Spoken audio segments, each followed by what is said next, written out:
Hi everyone, my name is Monicah Muhoya and I'm from Nairobi, Kenya, founder of SisterSpeaks and Heels for Pads. Well, everyone knows about Kenya because, good beaches, safaris, but there's one problem that people don't talk about: teenage pregnancies.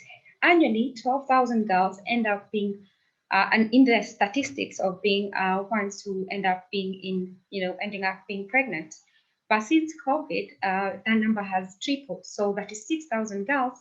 They have been, a statistics of teenage pregnancy. Why? Something we call sex for pads. My organization raises awareness on period poverty or inability to afford or access menstrual feminine products to manage your menstruation with dignity and honor. I founded Heels for Pads Foundation as a CSR project of SisterSpeaks Global, and where I redistribute profits of SisterSpeaks Global, which I'm going to talk about later, and they go towards raising awareness of period poverty, mentorship, and confidence building in these girls so that they can understand what is consent. According to UNICEF, 1.2 girls miss school. That's about 3 to 8 days of school days every month. That widens the gender gap. What is my organization doing? So we found a different way of raising awareness around this taboo topic, and I sell high heels, and I don't ask people for money. I ask people to pay me with sanitary pads. You might ask your question, why do I have to pay you with sanitary pads instead of money? Well, the idea is we need to talk about menstruation, and we need to debunk the myths and disseminate that menstruation is not supposed to be, a question. It doesn't have to conform in the culture of concealment, which is shame, stigma, and silence. I talk about SisterSpeaks is the commercial platform where I can hear my echo. Kindly mute yourself. Thank you. So SisterSpeaks is a mother organization that curates safe spaces for women to develop their voice, and also to create a sisterhood where we go back to women and girls that typically don't have access to our events. And how do we do this? We curate markets such as flea markets where we encourage women entrepreneurs to come under the same roof to showcase their products and services, and we encourage other women to learn from their own experiences. I'm an African woman. You're supposed to be strong, right?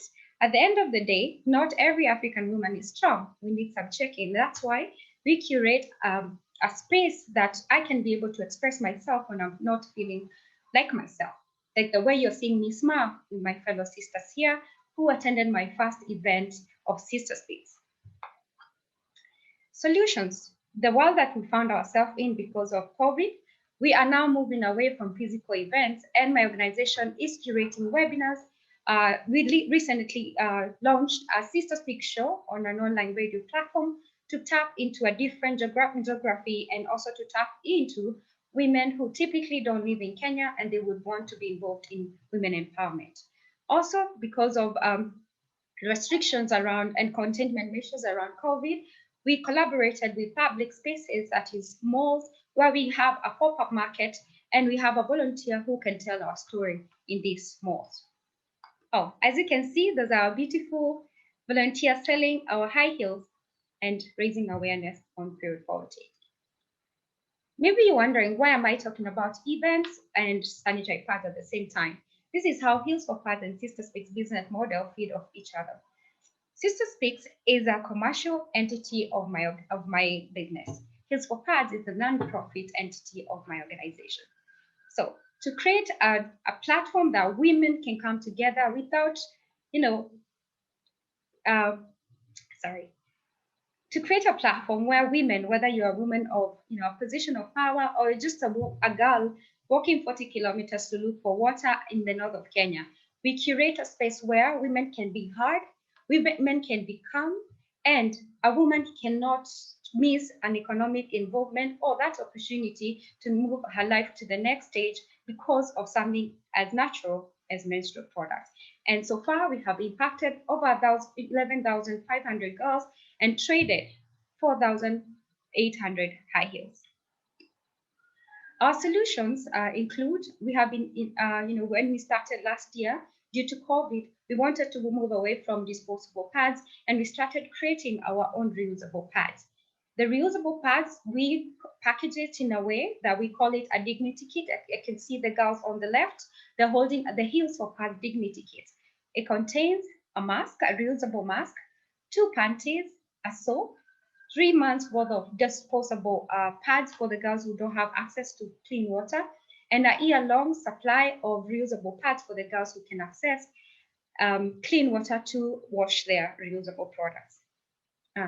We found ourselves that this is not the only, we are not the only people who are raising awareness on this important issue.